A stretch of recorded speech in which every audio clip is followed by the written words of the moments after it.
Well, welcome to the 700 Club. After 4 criminal indictments, former President Donald Trump still has a wide lead over the GOP field for the 2024 nomination.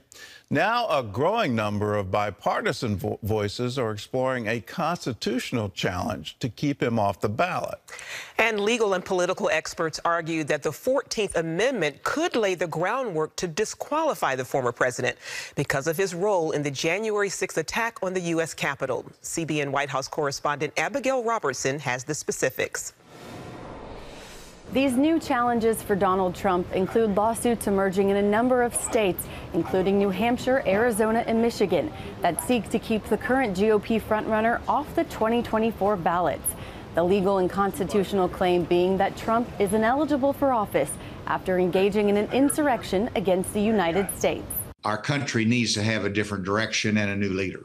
Asa Hutchinson tells CBN News while he supported Trump twice before, he now believes Trump is ineligible to even run this time around. Things changed after January 6th and leading up to it, whenever he refused to recognize that we ought to transfer power in a peaceful fashion under our democracy.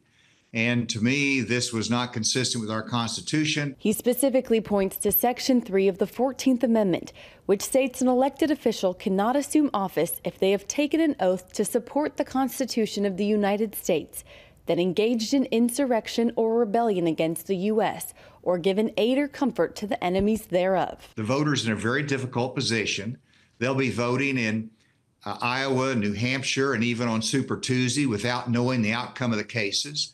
And it sets it up where if it's not determined early, later on he could be the nominee and there could be a lawsuit that he's actually ineligible. Democrats like Virginia Senator Tim Kaine agree this makes a strong case against Trump's holding office. In my view, the attack on the Capitol that day was designed for a particular purpose at a particular moment, and that was to disrupt the peaceful transfer of power as is laid out in the Constitution. So I think there is a powerful argument to be made. 2 law professors from the Federalist Society, a key conservative legal group, studied this subject for more than a year.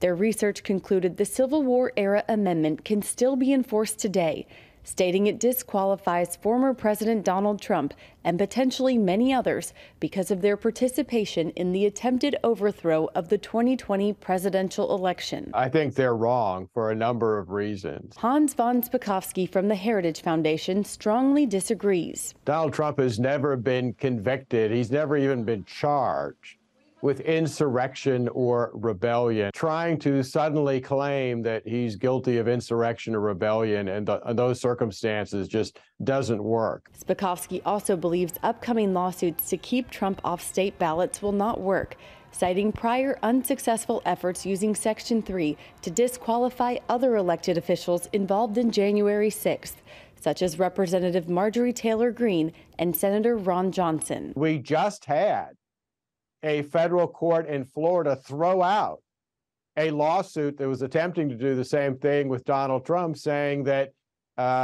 voters don't have standing. They don't have the ability to even bring such a claim.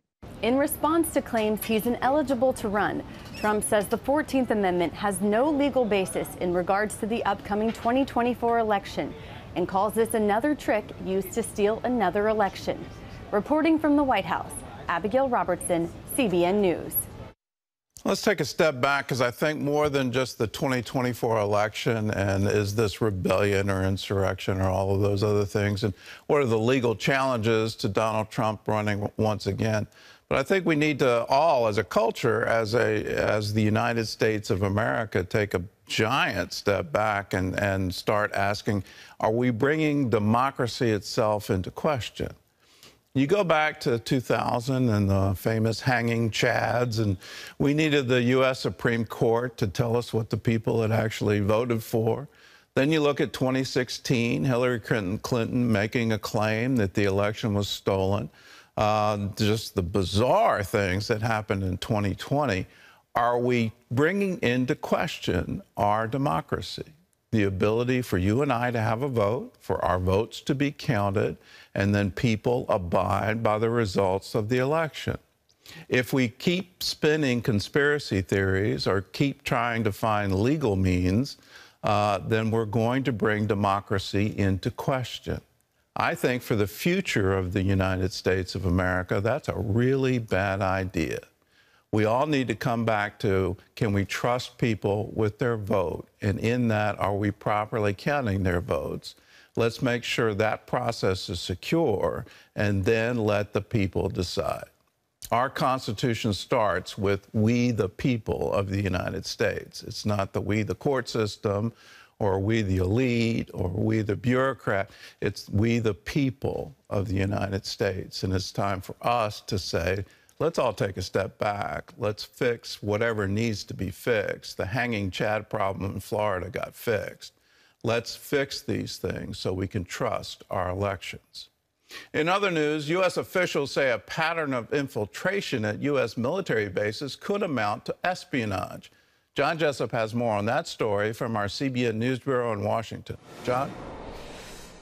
Thanks, Gordon. The Pentagon and FBI report cases of Chinese nationals gaining unauthorized access to U.S. military bases and other secure areas. According to the Wall Street Journal, a government review finds there have been up to 100 such incidents in recent years. Those apprehended often claim to be tourists. American officials say the incursions could be a test of U.S. security at military and federal sites.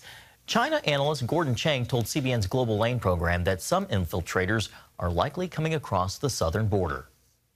Well, it's definitely an espionage threat. There's a pattern there. We have all of these Chinese migrants coming across our southern border in unprecedented numbers.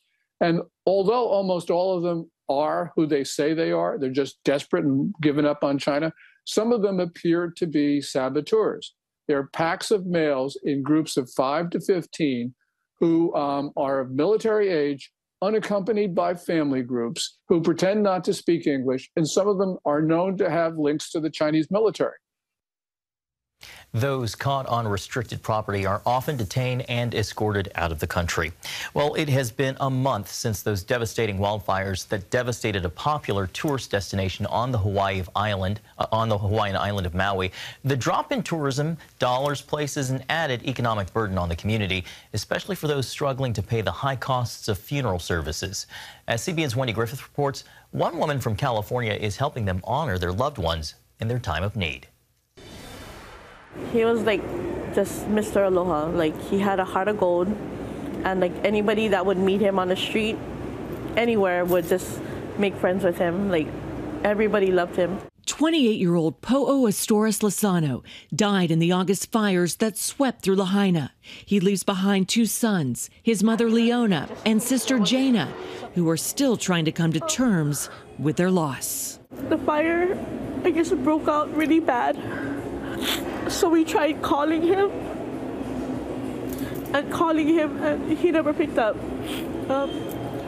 It went straight to voicemail, and we couldn't reach anybody. We don't know if he was alone, and how he went is just what breaks my heart. He was super loving, kind, humble. He always saw the good, never the bad. For 2 weeks they waited before learning that a DNA sample from Leona matched Po'o's remains.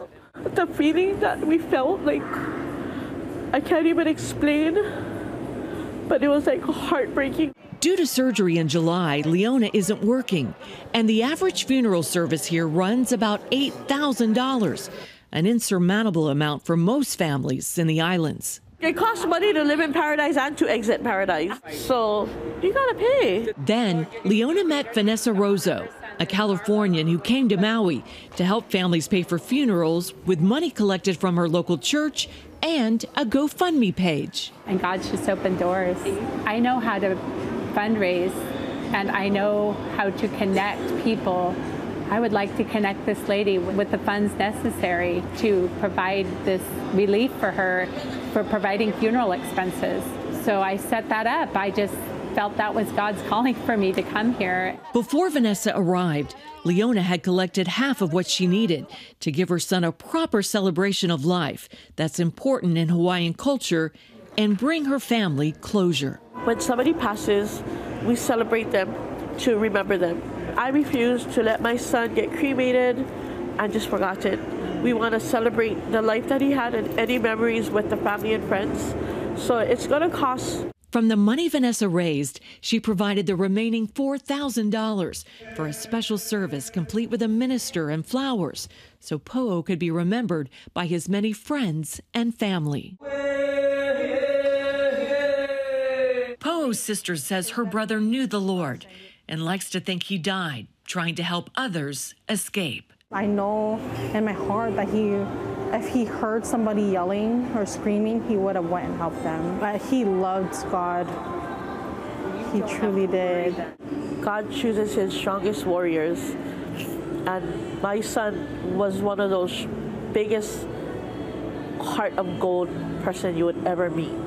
And just as the rainbows here in Hawaii declare God's faithfulness, Jesus will be close to the brokenhearted, heal their wounds, and in time, bring beauty from the ashes. Wendy Griffith, CBN News, Maui. Powerful demonstration of faith in action by comforting those who mourn. Well, to learn more about Vanessa's efforts to help these families in need, you can go to our website at cbnnews.com. Gordon? Well, it's a wonderful work and a wonderful thing that they've done. And it's demonstrating not just God's compassion, but his deep love for those who have lost loved ones. God knows what it's like to lose a child, and he wants to comfort those. He has carried away our grief, carried away our sorrow.